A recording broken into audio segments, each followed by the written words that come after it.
Forgot about that. Okay.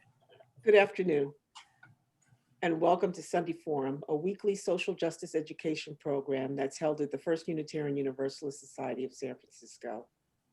We're now holding our sessions via Zoom until such time that we are able to be together in person. My name is Rochelle Fortier Wadibia, and I presently serve, and I'm honored to serve as the Vice Moderator for the Board of Trustees of our local society. This is the second forum that's being held this weekend, during the Martin Luther King weekend. The first that we held was yesterday, where we had Paula Cole Jones, who spoke with us in a great presentation on why the eighth principle. And my understanding that video will be available for those of you that weren't able to make it, and will be posted on our site later. If you have any questions, you can check with Jim Barnett to see when that's going to be present. So today, the Sunday Forum, along with the Human Rights Working Group, is just so happy to be able to present our Reverend Leslie Takahashi, who's the senior minister at the Mt Diablo Unitarian Universalist Church in Walnut Creek. She will be speaking with us on Widening the Circle, and more details she will be able to provide to you on that. Well, I have a little info I can give you.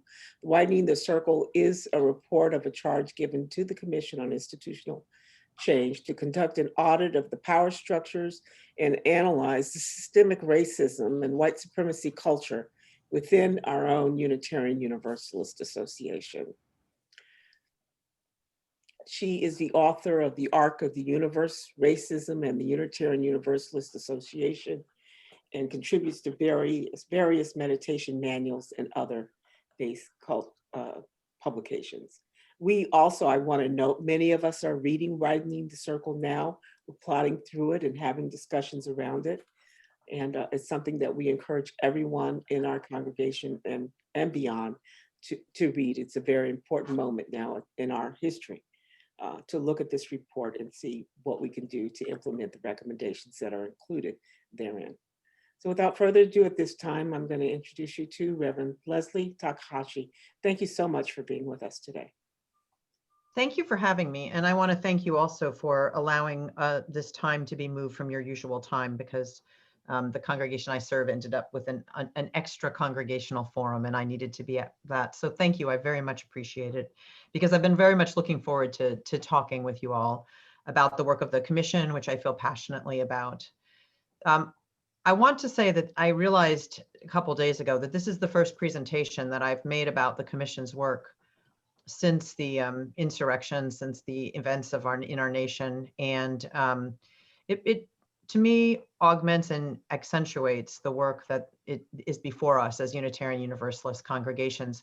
And just to kind of skip to the bottom line for a moment, what I want to say is that I think because the work that we have to do together as people in our national democracy is not going to be done quickly, and it's not going to be done easily. We now know, having lived through the last 5 years that we've lived through, that we have a lot of hard work that begins this week, not ends this week, but begins this week. And because that is the case, it is important for our congregations to be places of sustenance and sanctuary. And the way that that can happen is if we do the work that is outlined in this particular report and through this particular process.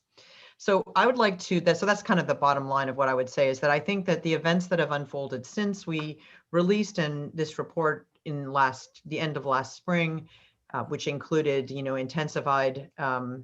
intensified racial uprising, the backlash to that uprising, and a lot of other things that have happened since then around the perilous nature of our democracy, only make it more important that we continue to do the hard work of being both sanctuary and laboratories for democracy. And all of this work is essential to that, in our opinion. So let me just say a couple words about and I'm going to talk for a little bit, and then we can go through some specifics as well.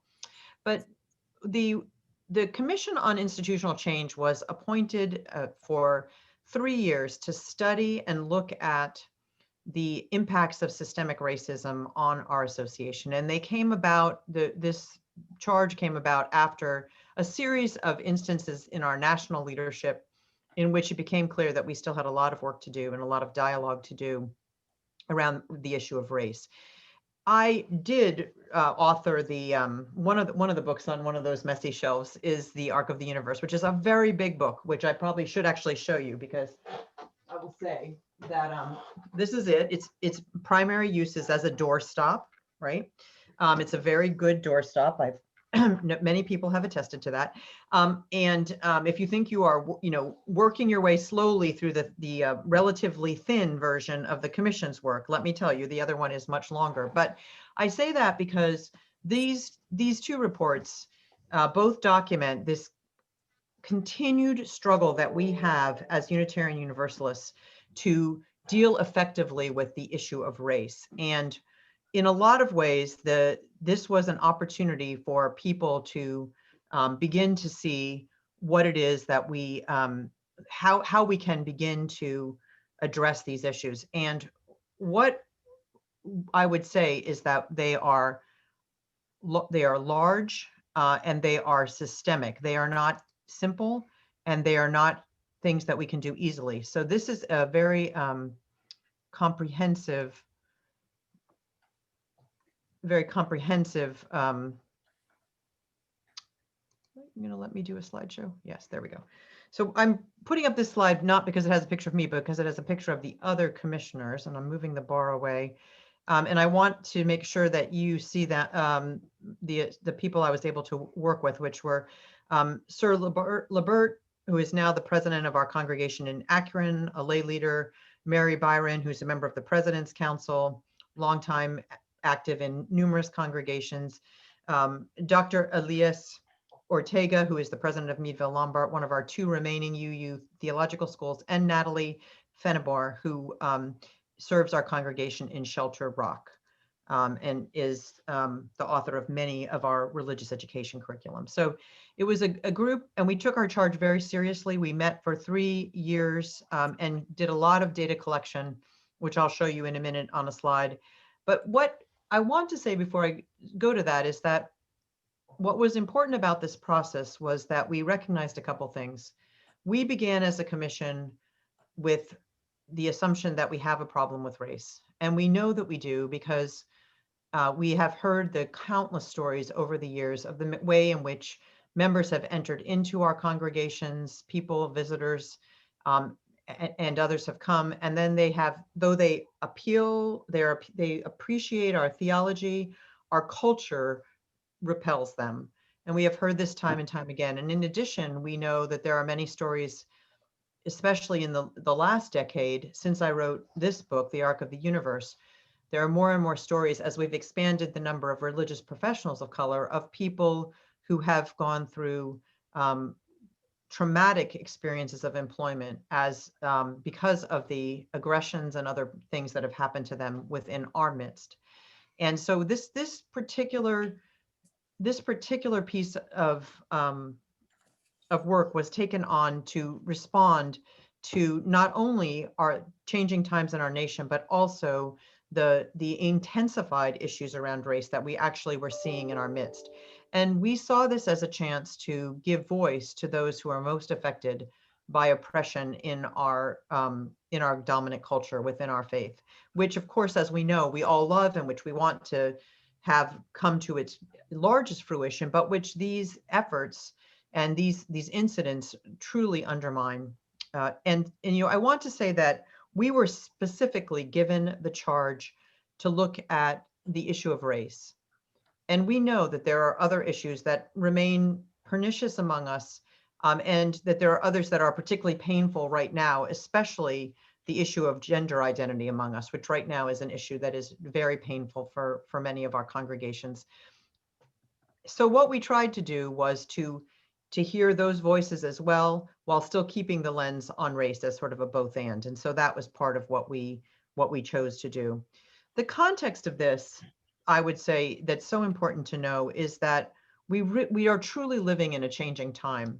I don't think any of us need to hear that after the last 11 months that we've been through. However, what I think we sometimes forget is that some of these changes make our ability to be flexible and adaptable incredibly important.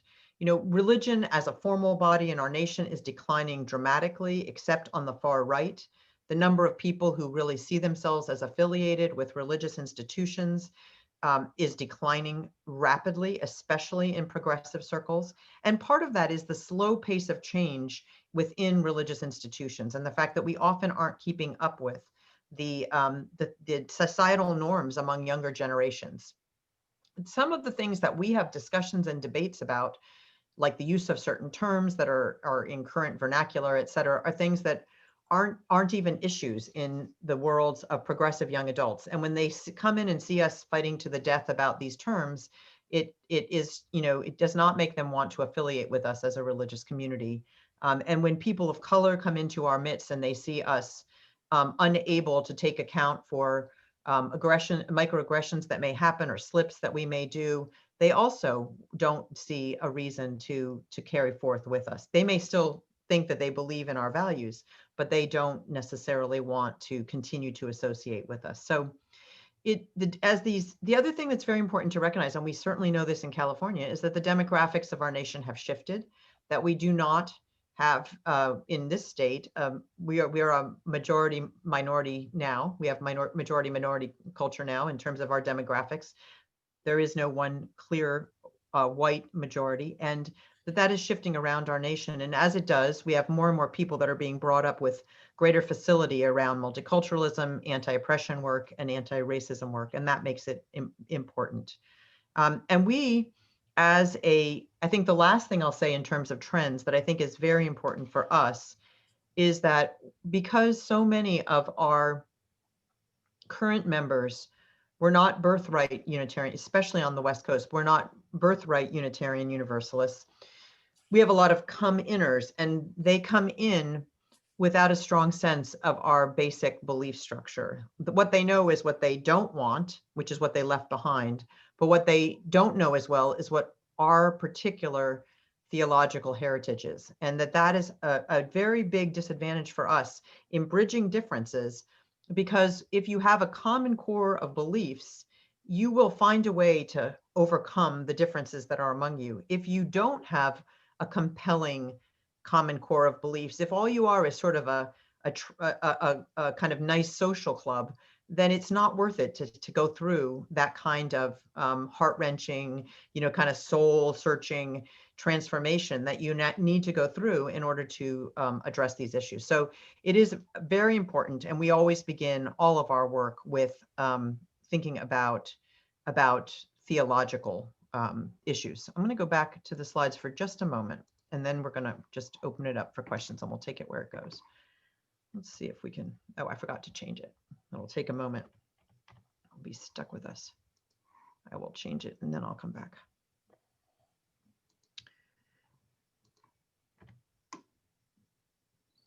All right.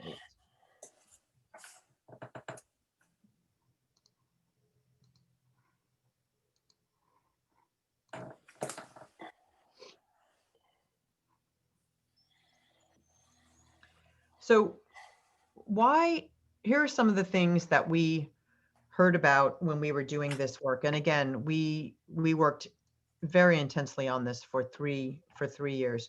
Why should we care about this problem when we have more serious problems? And, during a pandemic, because the last 6 months of our work was a pandemic. Other people would say, why should we care about this problem when we need to worry about climate change? There were lots of different things. We need to worry about income inequality. There were other issues that people wanted to put under it. And what I think we already know now, having come even further through the pandemic, is that, and another season of fires, et cetera, is that these underlying dynamics disproportionately affect those communities that have been systemically discriminated against. And that the more that we put off doing this work, the less we are able to truly live up to our values.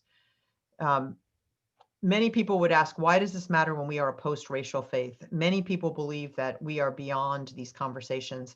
And all I can do is to say that we spent hours culling through the thousands of pages of testimonies that we received from Unitarian Universalists, mostly Unitarian Universalists of color, about egregious things that happen to them within the context of their religious communities.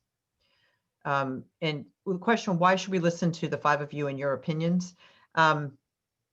We actually felt it was very important for us to hold the legacy of the people of color who have been telling these stories for so many decades. I wrote The Arc of the Universe. It was published in 1997. So you know that this has been going on for a long, actually, no, that was published in 2007. There was another book, though, on race published in 1997. It's been going on for a very long time. What does race have to do with our values? The issue for us is that we really truly believe that we can't live into the values that we profess without taking on this work. And then the last two questions that we heard frequently are, why are you making us be creedal? I.e., why do we have to all believe the same thing, which we are not, but we are saying that we need to talk among ourselves and have a better sense of what it is that we do believe, so that we can actually have conversations that have some substance and that we have enough that we care about, that we're willing to stay in the room. I'm really glad you had my dear colleague Paula in to talk about the 8th principle. And of course, we also have the Article 2 conversation going on nationally, looking at our 7 principles overall and whether that is the best way for us to express our faith in this day. And finally, the question that we got often was, well, the UUA can't really make us do anything because we have congregational polity. And that is really a misinterpretation of congregational polity, which we sometimes take with kind of the attitude of like the toddler that says, you aren't the boss of me, right? That's the only thing that congregational polity means. Whereas actually it is about a very complex set of covenantal relationships that we need to live into together. So we did ground what we did in theology, and we believe that we need these theological legacies. We have come through some hard times recently, and we know that we've all been working to see what values can sustain us in this time. We need to look at liberatory theologies that truly invite us into a more inclusive and diverse and welcoming way of being. And we need to articulate our commitment to affirming and welcoming those who've been marginalized. We saw this work of diversity, equity, and inclusion as theological work. And we believe that if we truly look at our covenant, that we will see that too. We did a lot of different kinds of work to do this over the 3 years. We collected narrative accounts for 2 years. We convened many, many meetings. We did an outside audit, looking at all the key identity documents of our associations, such as our bylaws. We had all GA meeting sessions where everybody at General Assembly was invited into a conversation, and we used the current sociological software to process that and look for themes. And we did a lot of analysis. We ended up with more than 100 actually hours of audio and video, and a lot of pages of documents from over, at the end, I think it was 1,500 participants with 2 outside consultants. So we took it very seriously, and that is what that we believe. We believe that the institutional changes are extensive. We need clear articulation at the top of every one of our organizations, including our congregations. We have identified lots of actions, recommendations, and strategies. But the point is really to commit to doing this work, which at its core is really just about being more hospitable.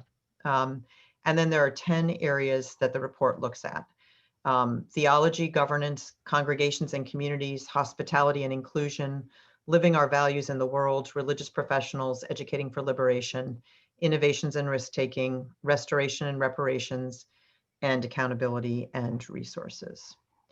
And we did that because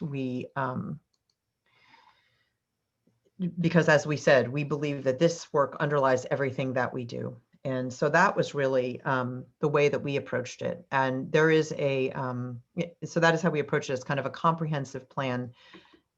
Part of our work involved making sure that there was distribution of the report to both in forms that everybody could have pretty easy access to. There's a physical copy in every congregation, but that's not really been that useful since almost nobody's in any physical congregations these days. But it is, as a result, the UUA left it up in a digital copy on the website, and you can read the whole report digitally. It's all up there and available, as well as a study guide that talks about how you can have conversations about the different parts, which maybe some of you are already using, it sounds like. So that's kind of my overview of it, and we can go through the different parts of it, but I wanted to just give us a little place to start without talking too long. So questions, comments? Yeah. Thank you, Leslie. I just want everyone to know that I've posted links in the chat to the actual report. It's a PDF form in a PDF format that you can get. There's also a hard copy format that you can order from the UU Spirit World. Yes. Yeah, there we go. But anyway, the links are in the chat, and I'll repost them for people that just logged in, and so that they can see them. You can click on them and save them on your computer. If not, you can go to the UUA and just Google Widening the Circle of Concern, and you'll find me. So we've invited everyone. If you would like to go ahead and post your questions into the chat, that's fine. And Robin will be facilitating that. There's Amy has raised her hand with a question. If you want to take it direct from Amy, or she can post it in the chat. Which would you prefer, Leslie? I am fine with a combination of both. And I actually I got to do lots of these in the spring. I did lots of presentations on this. So I actually really enjoy doing this. So why don't we let Amy start? And then if other people, I know that sometimes people prefer, it's just easier for them not to type it. Okay. We can watch both. Amy?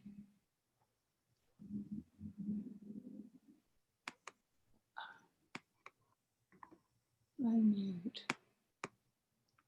I thought I unmuted you, Amy. Are you unmuted?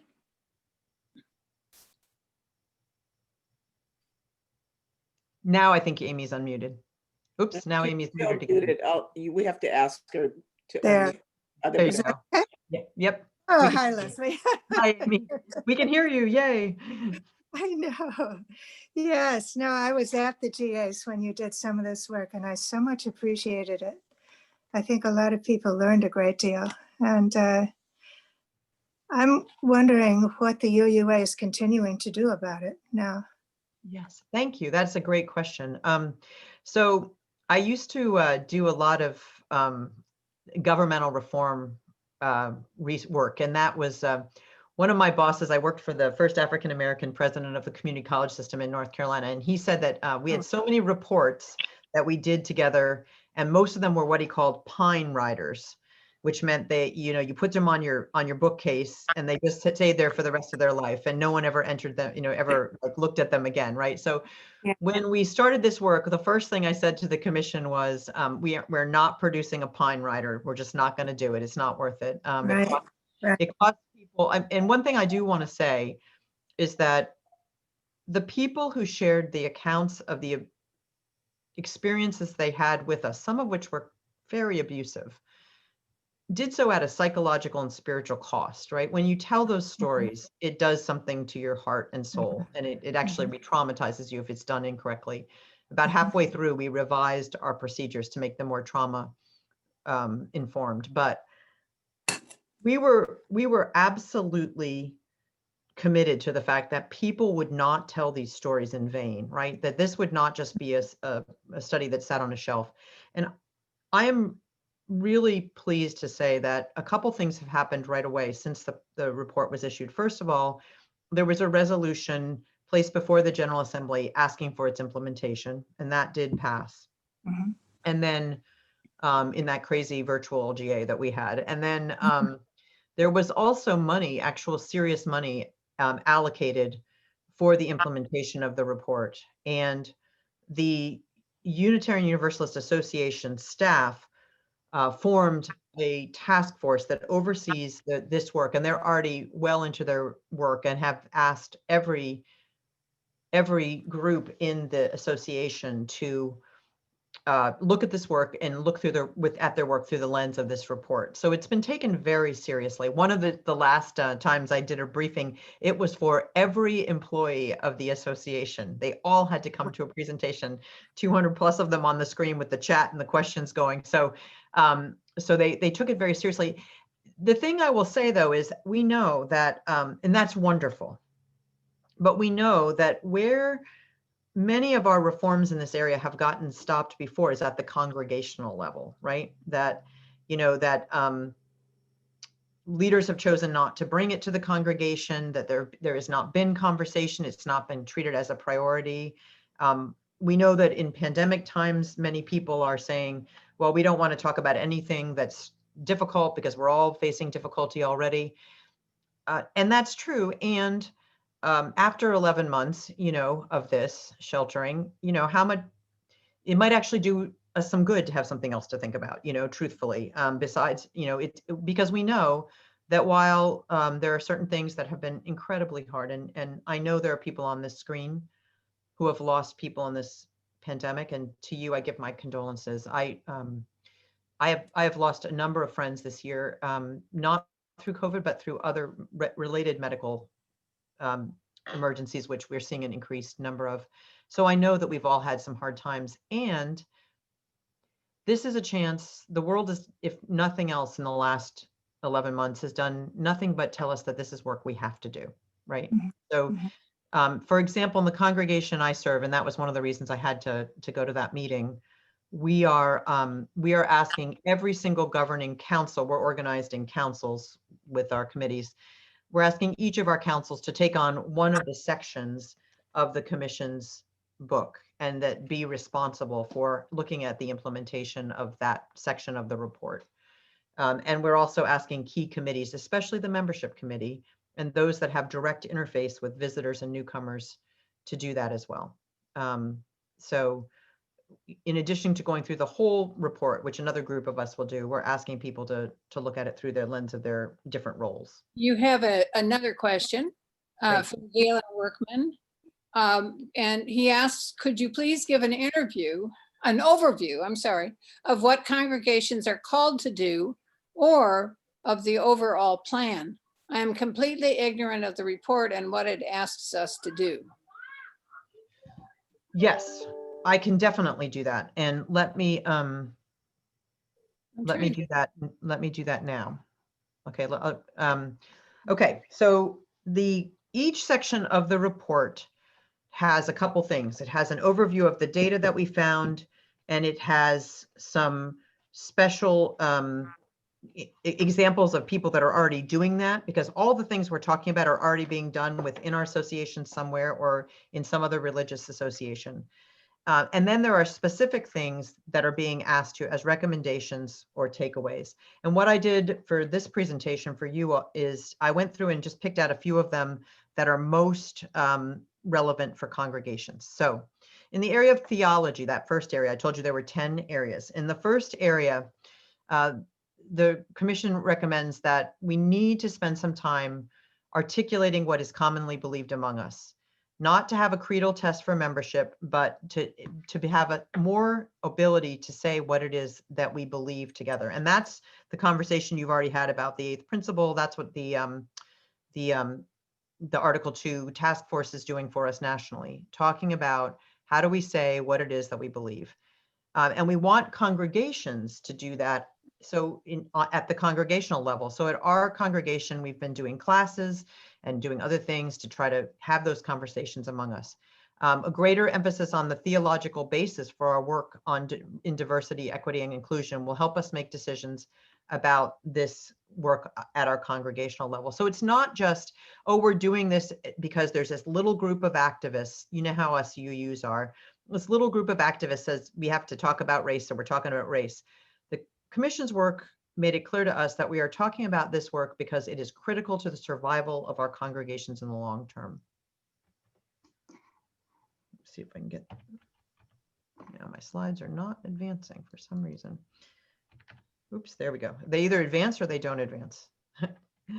In the area of governance, so sometimes we have structures that are too informal And sometimes, and that's sort of where we end up with sort of a club-like mentality of leadership. So if it's true that to make some kind of change in the congregation, you have to know, you have to know Bob. And if you know Bob, then you know how to make change.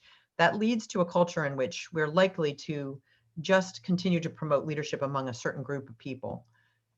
We also need to make sure that we have policies that are articulated so someone can come in to a congregation, even if they're not completely comfortable with the culture, because it's not the culture that they were brought up. Let's say if they were brought up in a Black church or a Latino version of Catholicism, but they understand enough that they can figure out how to make change because it's written down somewhere. You don't just have to go talk to someone.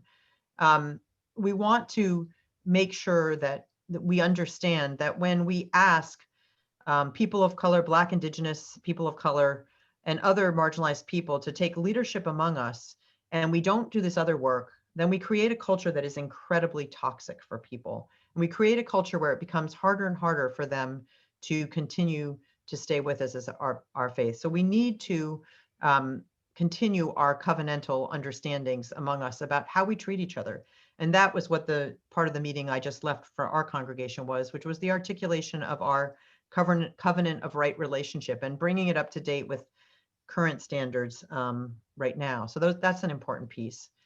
We're asking congregations to make this investment because what we're seeing is that those that are continuing to attract younger families and other people who are expecting this kind of engagement in their religious community. We also need to be willing to continue to do ongoing anti-oppression education. And I'm really glad to have my colleague here as an educator and minister. But we do need to make sure that in those tools that we're giving people, we train people to be comfortable with productive conflict, because a certain amount of conflict is necessary to move some of these issues forward. And that needs to be part of our leadership development. We do need leadership development because the world is changing so fast. Hospitality and inclusion. I mentioned that really at some level, this work is just about hospitality and inclusion, and it really is. But it's about a different kind of hospitality than just like running up to somebody and welcoming them, which we can't even do in these Zoom rooms, but bombarding someone in the chat, let's say, in your Zoom coffee hour. It's really about our willingness to do our own internal work to grow our awareness of how the ways that we were conditioned might not be the same as the ways that other people are conditioned, and how when we project that onto people, we do real harm. One area that we pointed out that was of deep concern to us was the area of the defunding of our national youth and young adult programs. And what that has meant is that congregations that have, as many of our congregations do, fewer youth and young adults now, those youth and young adults have very little place to go outside of their congregation because we have defunded those. And we hope that all of our congregations will call for reestablishment of national and international youth and young adult programs. And also we recommend that congregations set aside funding for travel and scholarships for Black people, Indigenous people, people of color, LGBTQIA people, disabled and poor people, as well as youth and young adults, so that when we do get back to coming together and traveling, we can have a diversity of people represent us and also connect with others like them at the national level. We also, in the area of justice and living our values in the world, call on people to remember that we ground our justice work in our religious values, and that in order to do this work effectively in the world, we need to actually be trained in diversity, equity, and inclusion, because so often we go out to do work in the world and are not accountable to the partners that we should be, who are the people and the organizations that represent those who are most affected by the things we're trying to change, whether it's poverty or the problem of homelessness or incarceration or whatever the issue is that we're looking at, immigration. So we really need to have a better process for being accountable to our justice partners. In the area, we did a separate report in our first year on religious professionals. That's also available on the website. And what we found is that religious professionals of color are essential to us over time if we want to be more diverse, equitable, and inclusive.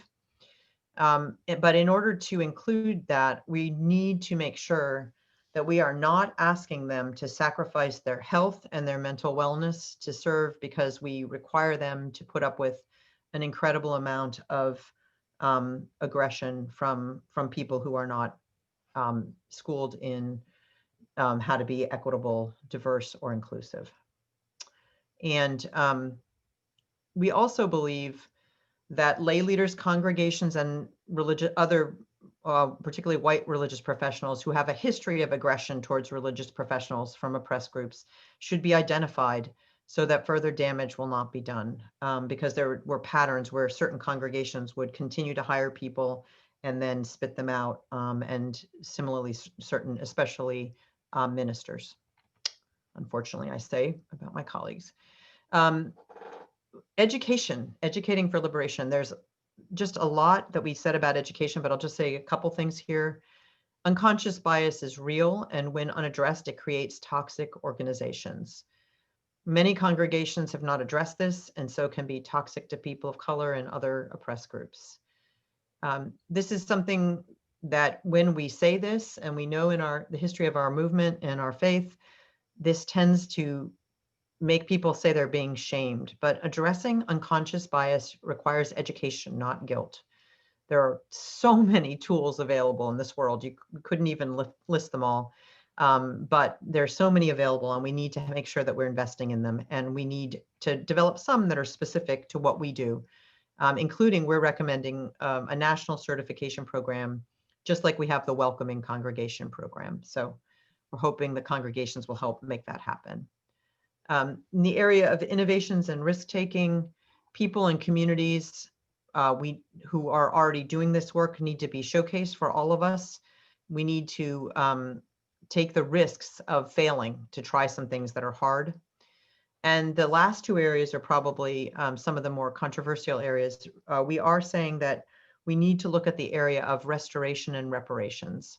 And that could mean lots of things. It could mean things I've already mentioned, like setting aside scholarships for the groups that have traditionally not been thriving among us. And it could also mean education and fact-finding, finding out, for example, what the history is of the lands that we have our buildings on, finding out what the monies are that built our buildings and what their practices were towards Black, Indigenous, and people of color. We would want to prioritize the voices of those most marginalized and cultivate a practice of offering reparations, not as chest beating, but just simply as a matter of good faith. As we learn things, we know more, and then we do these practices. And finally, the area of accountability. We need to continue this work uninterrupted. We have a pattern in UUism of doing this for a couple years and then shutting it down, doing it again for a couple years, shutting it down. We also have this pattern in the nation, and we're seeing nationally what we have allowed to continue to flourish among us. And we also see this in our congregations. So it should be embedded in all levels of what we do, like I said. And we need, especially people that are our leaders, to be trained, as I said, in this work, and also in conflict managing productive conflict. So that was a long answer to your question. Everyone else is now afraid to answer questions, but I was gonna afraid to ask questions, but I did think I would give that little overview at some point. So I thought I'd just go ahead and do it. And I hope that's helpful, gives us some more specifics for people to ask about. Leslie, can I ask a question that just in light of what you were just sharing as to the, I don't know what the right word is, but when you're talking about the welcoming congregation process, that there is a plan to take the Widening the Circle in a similar direction. Could you just say a little bit about sort of where you think that's at, or where you know it's going, as to when that sort of as a resource might be for congregations to utilize? Yeah. So there's the study guide for Widening the Circle is already available, and that's been available since August. And it's on the Commission on Institutional Change webpage. And I think several 100 of our congregations are already starting to use it. Very, very few of us seem to be able to get out of the gate last fall with our continued pandemic life and how hard it is to do church this way. However, we're all kind of getting used to it now. And so a number of us are now starting it, including the congregation that I serve. And I think we're also setting up some learning circles for congregations that want to, like, the leaders of those discussions want to have other people that they can talk to about how those discussions are going. So that's happening as well. The commission called on two different kinds of approaches. One is, we had a lot of conversation about this, because what we know is this is ongoing work. It's not just like a one-time fix. So we thought the question we had was, do we need a certification process like the welcoming congregation where you go through a series and then you can get certified? Or do we need something that's more like our whole lives, OWL, right? Where there are different modules for different levels of development or different roles that people have basically in life and the church. And we kind of came out on, after many hours of this, we kind of came out on the both and side of that, that we probably need both. So resources at all levels for people of all different ages and stages of life, but also some kind of certification process that would be for congregations to certify. And one of the other things that came out of the commission's work was a requirement for continuing education for ministers. Ministers were one of the few professions that were not required to do any continuing education. So if you were trained in ministry 25 years ago, you did not have to take any classes or ever prove that you had ever, done anything except, like all that stuff behind me. You could just say we could just put a lot of books on the bookshelf, but you weren't required at all to do that. And that's been part of what has slowed us, honestly, in our change. Fields like psychology and even, there are even amazing healthcare fields like physical therapy that are required to do some diversity and inclusion work now. And our field was not. And so as a result, we were really behind. And so now there's also a requirement that the members of the UUMA, the Ministers Association, also continue that, as well as other religious professionals. Thanks. I'm bending down to grab my earbud that just flew out of my head. Yeah, yeah. It wasn't the result of the question answer. Yeah, no. Right? Being bowled over by the answer to the question. Wow.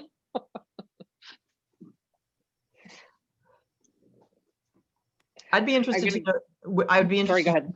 Well, I'd be interested to know if there aren't other questions right now, what the congregation is doing right now with the report, or whether people have started to engage with it at all.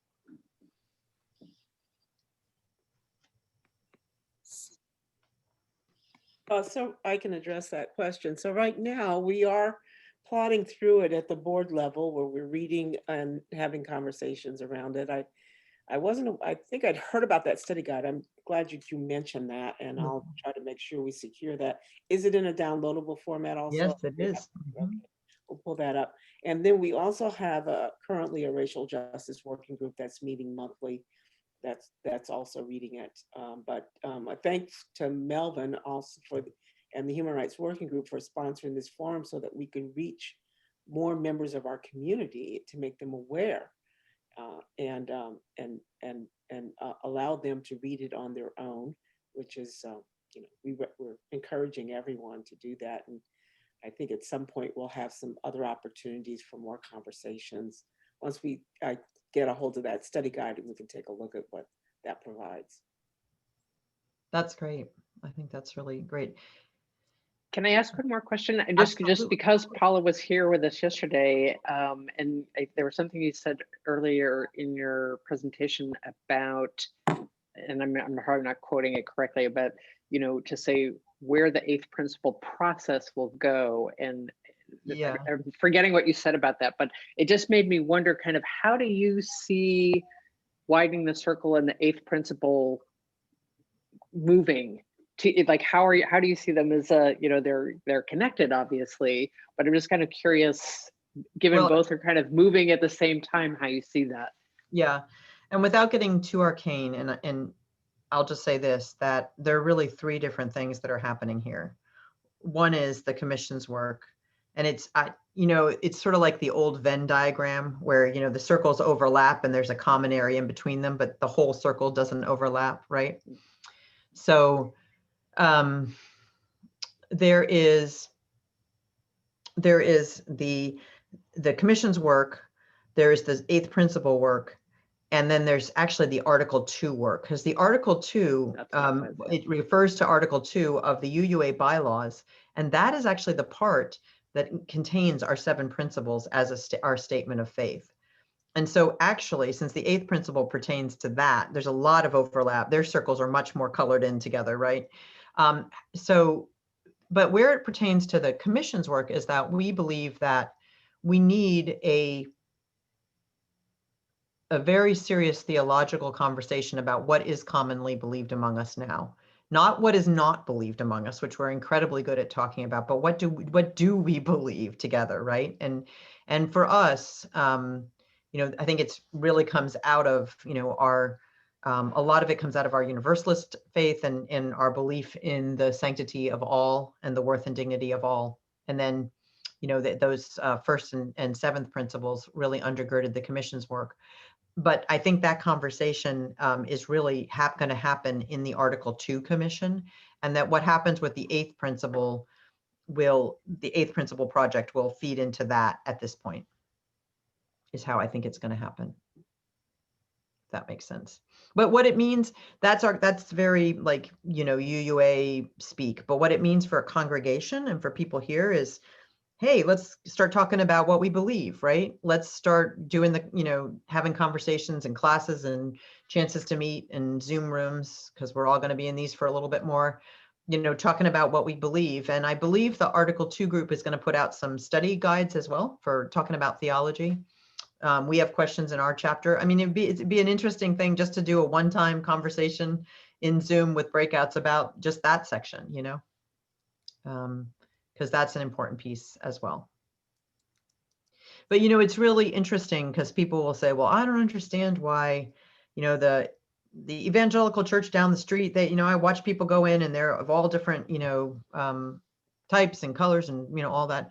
And it's because they're very clear about what they believe. Now, we may not believe what they believe, but they're very clear about what they believe. And so it allows them to overcome some of these differences because they're working for that common mission of implementing their beliefs in the world, right? When we aren't clear about what we believe, it really does become about, well, are you saying I'm a bad person? And that's not what we're saying in these conversations. So it becomes really important. And, I think in California, where in addition to the pandemic and the economic impacts, we also see the impacts of our long-term disinvestment in our communities in terms of the number of people who are unhoused, and we see the impacts of climate change perhaps more vividly with our fire seasons now than other states do. So I think we understand now that it's going to be very important for us to know what we believe so that we will all work together to get through these problems and not just let them intensify and divide us. So I think that's part of that. Are there any other questions? Don't hesitate to raise your hand and so I'll keep looking for you. Well, David has his hand up. And I think Amy does too. Can we start with David?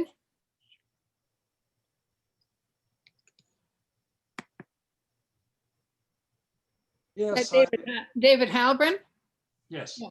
Okay. Yes, I was struck by the reference to evangelical churches. Let me start by saying that I'm probably toe deep in any kind of theological knowledge, but my general impression, or let's say just my belief, is that evangelical churches are basically what they believe, I think, comes from the top. And you're asking us to find what we believe by just talking among ourselves. Maybe I've got things wrong, but can you kind of address that? No, that's a great question. Thank you. Yeah. conflict? Yeah, that's great. I love that question. Yeah, so we do have a different process, right? And we've done this process over and over again over our history, where we've put out different, and we actually have we have different heritages on either side, on the Unitarian and the Universalist side of how we did it. But the thing is that we, our process is more to be in conversation with each other and try to come out together and distill together what it is that best articulates our beliefs in any given time period, right? Because we are like our, you know, our gray hymnals that we're all longing to have in our hands again, you know, someday say, we are a living tradition, right? We're a tradition that evolves. We don't think that like truth was revealed, you know, 500 years ago and it's never going to change. So as a result, the way we figure out what that new truth is that we talk to each other, and then, you know, hopefully someone pretty articulate among us writes it down for us, right? And then we use that version until the next time. The principles that we have were spearheaded by actually our women federation, and they said we needed some way to say what we believe, because we brought Unitarianism and Universalism together, and there was no statement of faith. We were just merged with no statement of faith for quite a few years. And then we talked among ourselves and we said, well, you know, we might need that was the first 6th principle. And then as the environmental consciousness among us grew, we added the 7th principle after conversation among us about how we wanted to say that. And so that's what I'm saying, is that it's a time, the thing is that it's a time that we might need to really think about how do we express that now. The 8th principle that Paul is talking about, 8th principle would be another way that we would be having those conversations. Okay, I'm going to mute everyone right now, and then Leslie, you can unmute yourself. Sure. Okay, so we can avoid that.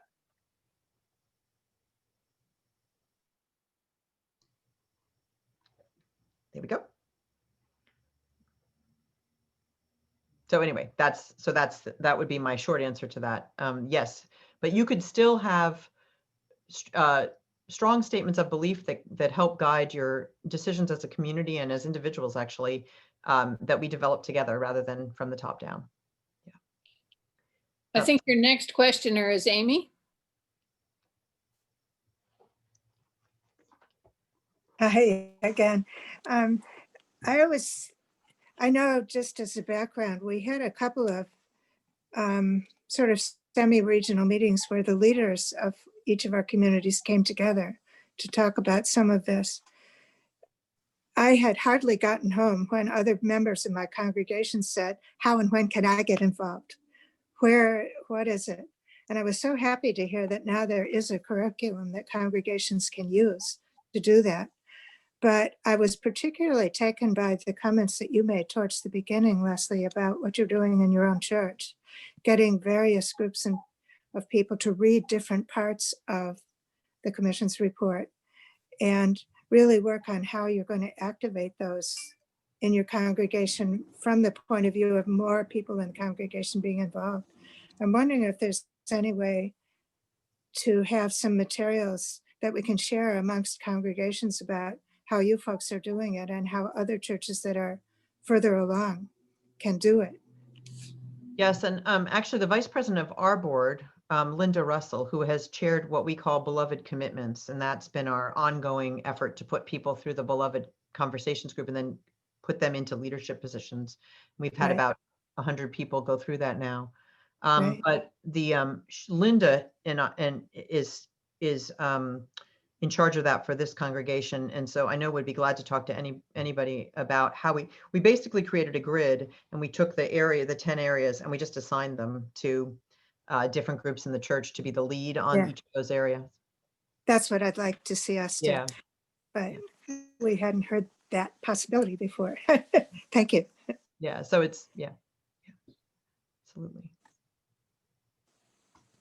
We would love to share that with you.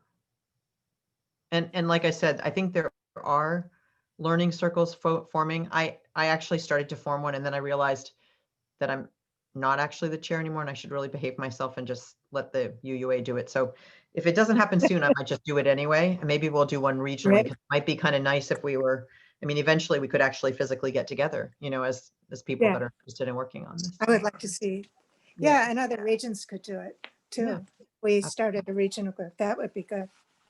Yeah. I'm all for decentralization as a universalist. That's right. That's right. Yeah. That's definitely our decentralized side of the family. Yes.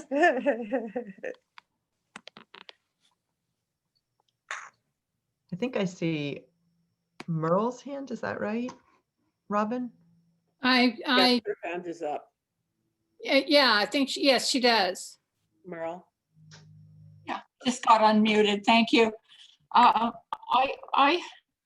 guess I would like to just say that I've spent Friday night at a Shabbat with El Emmanuel, and this morning at Third Baptist, and the Black and the Jewish communities getting together, talking about the current events and their commonality in terms of both being oppressed people and really defining, without talking about their particular religious backgrounds, you know, how what they have in common and how they are together.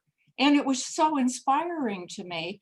And I know in the past that we have had, and I saw on one of your slides, you know, getting more people of diversity in the pulpit. That's what really has happened, and we have had that happen more in the past than we're happening now.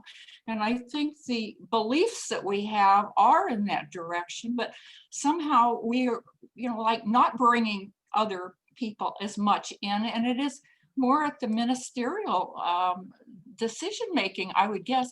I don't know, maybe the board, people on the board have a better feel for this, but I just wondering, you know, because that was in your report that could be done, Leslie. Thank you. I'll let Rochelle or you may have other board members too that I'm not aware of respond on that side, but let me say quickly about that, yes, it is a wonderful way to widen our own understanding of like who is our family of humanity. And it's such an important piece to do. And especially right now, because of the way that neo-fascism and neo-racism are intertwined in really frightening ways in our larger society. And we just have to acknowledge that, right? So that's really important. And we still need to do our own internal work, because when we engage in community partnerships, and when we invite people into our pulpits, sometimes we do harm because we are not aware of the biases that we're carrying. And the questions that we ask and the ways that we engage with people actually end up being incredibly disrespectful and damaging of relationships rather than strengthening of relationships. And I'll just give a small, not very exciting personal example of this. So I'm multiracial. My father was Japanese American, lived in California until he was forcibly removed under the internment. And when I was in my 20s, I used to do a lot of pulpit supply as a lay leader before I went into the ministry. And almost invariably, and I would, go to the small congregations around us, and I was on the East Coast at that time. And almost invariably, someone would come up to me and say something about Pearl Harbor, or something about the why the internment was justified. This was like, 25 years ago.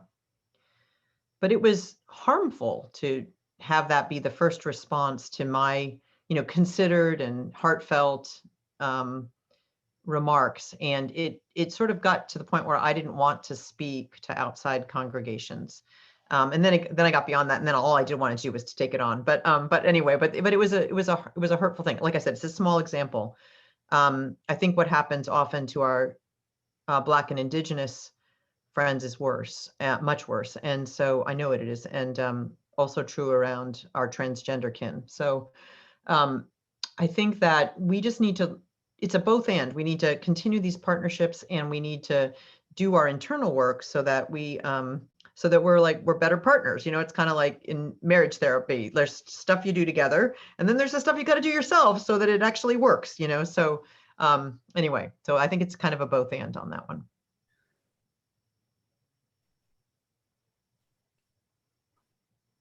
There's a comment. Am I muted or no? I'm not. There's a comment from Betsy Dar, and I'll read it because she says it's to everyone. She says, "What we believe, we means what we believe, what each of us have gleaned in our long spiritual journeys. Then, in conversation, we find the commonalities and influence each other's. So different congregations stand for or emphasize different beliefs." I think that is true. And I also feel very strongly that as Unitarian Universalists, and I think the commission felt very strongly about this, we actually also, it's true that different congregations have their own spin on the ball, they have their own kind of theological flavor. Especially in areas which are large enough to support multiple ones. But we inherit beliefs for which people literally gave their lives on both the Unitarian and the Universalist side, and that those beliefs are also like they're the container. We have to reinterpret them in our living tradition, but they are the theological inheritance in a way that we have handed down to us. And that within that frame, we have a lot of latitude to interpret it however we want to interpret it. But one of the things we'll often say is that, and you can believe anything as a Unitarian Universalist, and I absolutely emphatically believe that's not true. I mean, you look at some of the things that we've seen highlighted in the news recently among, in our nation, and there are people who have beliefs that absolutely would not be compatible with our beliefs. And I'm not talking about politics. I'm talking about what they believe about humanity and their fellow human beings. And so I think it is important for us to recognize that when we talk about religious freedom in our tradition, it is still within the frame of our tradition. And as a people, because we abandoned scriptural texts very early on, we also kind of abandoned something that I think we probably could use, which is, actually investing in people whose job it is to interpret those theologies for us for our times, right? Other kinds of faiths have theologians. They have people who think about these things. They write things. They give us things, they're beautiful things to think about and ways to apply them in our world. We have a few emerging again, but for several generations, we had almost none. And so we're kind of at a dearth. We sort of, the last time we tried to articulate some of what we believe was almost 60 years ago. And that's a long time because the world has changed a lot. So.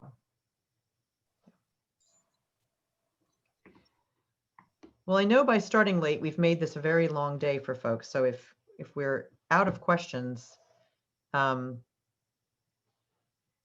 won't be offended.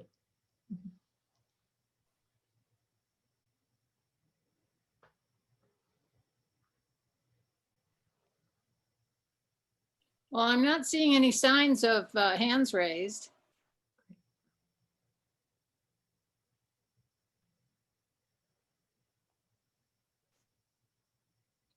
Somebody just rubbed their nose, but I guess that doesn't count. Yeah. It's like how you bid, right, on online auctions. You have to be really careful. Right. There could have been a signal there. That's right. That's right. It's how you end up buying the really expensive car or something. Well, I appreciate that you all are having this conversation. And we really are your neighbors. And if there is a way that we can have a closer conversation, we'd love to do that. I'm also talking with our congregation at Hayward, I think next month, and a few others in the area. So, maybe we can figure out a way to have some broader learning circles in our area, because it would be great to be able to mix it up a little bit. Mm-hmm. I think that'd be good. Yeah, I think that's really what we're looking for. We're looking for more ways to be able to understand better how we can work with this recommendation and implement the recommendations that you put in the program. I guess one start is to get the study guide. I suppose is a start, but certainly having the ability to connect with other congregations, I see that as a plus. Absolutely. And I put my email in the chat. And Michelle, if you wanted to email me, I'll put you in touch with Linda. Just because you, yeah. Unless you already are in touch with Linda, but that would be great, because I think that the two of you might be able to do that coordination. And and I'm open to anyone else who'd like to be matched up with a counterpart in the other churches. The thing is that it's fairly easy to identify the reason we had innovation in there is that a lot of these things are not cookie cutters. They're not plug and play, right? These are things that we're going to have to invent as we go along, and we're going to have to like experiment and, like do a bunch of stuff that we think might be okay, and then it doesn't work, That's what we have to do. But our alternative is to kind of slowly decline, which we're seeing a lot of our congregations do, and we're certainly seeing other mainstream congregations around us have happen at a very high rate. So it'd be great if we had more people talking together to kind of look for these answers that none of us know. You have a message from Dolores and David Halbrand. Thanks so much, considering this subject is very much needed right now. And also a thank you from Allison Jacks. Thank you. And then Thank you, Allison, for being here. one from Amy. Thank you so much. I would love to have more interaction with you and your congregation and other nearby congregations, which I second. I think that's a very interesting thing to do. When I first came to San Francisco, I was in a leadership, some sort of leadership regional event, and with Allison, actually. I still remember you, Allison. You rode your bicycle to and from the headlands of Marine Headland, Marine Headland. Right. And it was a very exciting, it was really fascinating. So Yeah, I want to thank everybody who was part of bringing today's program together. I don't know if Melvin's still here, but certainly Melvin, to Robin, to Bruce, to Rochelle, and for everybody else who's made time today. And Leslie, it's delightful to see you, and for making time with us and sharing your wisdom and your teachings, and calling us forward in the work. We're lucky to have you close by. Well, I'm glad to do it. And Melvin gets a special prize because I was a real pain to track down in that particular time. So thank you, Melvin. I have a question, Leslie, I wanted to bring Sure. up. Something Yes, that came up in one of our conversations with the Racial Justice Working Group when we were reading the report. And that was the idea of conducting the racism audit. Oh, and yes. some reference in the report that you had conducted one at your We congregation. did. And we were trying to get some, that's something that we're trying. Linda headed that up. Yeah. What your observations were around how that got started. Yeah. Was, and then what the end result was, and how and what you used with the materials and data you were able to collect, if that's the yes. And I mean, I think that's probably a longer conversation that definitely we would love to have with you. And Linda and the Beloved Commitments Task Force did that. The thing that I would say quickly is that it involved going to all the key councils, all the councils and all the key committees, and actually having a fairly long conversation with all of them. And then all that, and training people to do that methodology. And we came up with our own methodology, our own questionnaire. We took the questionnaires from, I think, 2 other UU congregations that had done that, and 1 non-UU congregation, and we put them together, made our own. And then we came up with our protocol, and we went through the protocol. And it was not without controversy. I will just say that really, it's probably not the first thing that, we did it after I said we had, I think, 80 people who had been through Beloved Conversations by that point, the national program. And so we had a bank of people that it was pretty certain that somebody in every committee would have been through some kind of intentional training, so they wouldn't immediately start bouncing off the walls. Why are you calling us racist? All those kind of basic level questions. So we didn't do it as the first thing, but we did do it 2 years ago now, I think. Yeah.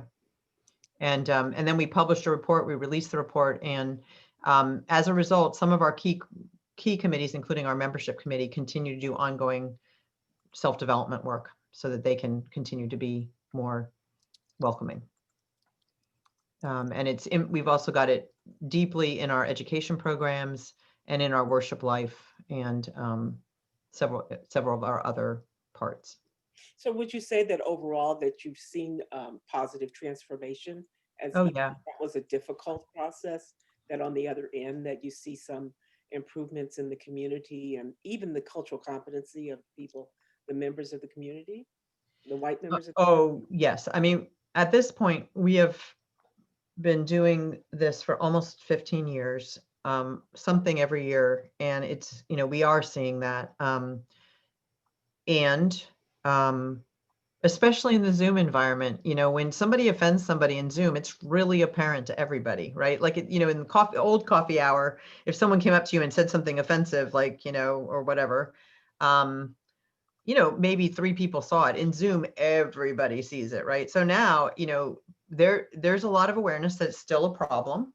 And we have people that are kind of trained to intervene if it happens and say something else in response to what the person said, which is nice, right? So that does help. And so why I say that is that, it's not something that we ever get past, but we certainly have seen increased cultural competence around that issue and around transgender awareness, which is the other issue we've been working really hard on in the last 5 years. So. Yeah, we all understand that this isn't going to happen overnight. It's No, I know. I just don't ever want to say that we are like, I mean, it still happens with a discouraging regularity, like especially in like our coffee hour, and you're like, oh, so, but it's nice now that our chances that somebody, because we go into breakouts in our coffee hours, many do, and it's the chances that somebody in that little room will flag it and intervene are much higher than they used to be. Great. Yeah. But we would love to share that with you too. So Linda would be a great person to get in touch with, and I will send you. I'll follow up with her. That would be great. You would just alert to her that we're inquiring, and I sent her an email about a week or so ago, but I can, we'll just nudge her. Okay, great. I will send her a text as soon as we get done. Yeah. Yes. Well, thank you all for your attention on a Sunday afternoon, and it was really wonderful to be with you. Well, thank you. Thank you so much for taking the time to come and be with us. Thank you to everyone that participated, Robin, Bruce, and everyone that organized it. And thank you for taking the time. Thank you. Bye, everyone. Without further ado, thank you. We'll sign off. Bye.